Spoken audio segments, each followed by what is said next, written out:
تم پر مرا ہوا جانور اور بہتا لہو اور سور کا گوشت اور جس چیز پر اللہ کے سوا کسی اور کا نام پکارا جائے اور جو جانور گلا گھٹ کر مر جائے اور جو چوٹ لگ کر مر جائے اور جو گر کر مر جائے اور جو سینگ لگ کر مر جائے، یہ سب حرام ہیں۔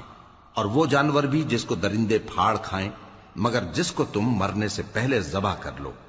اور وہ جانور بھی جو غیر اللہ کے آستانے پر ذبح کیا جائے، اور یہ بھی کہ پانسوں سے قسمت معلوم کرو، یہ سب گناہ کے کام ہیں۔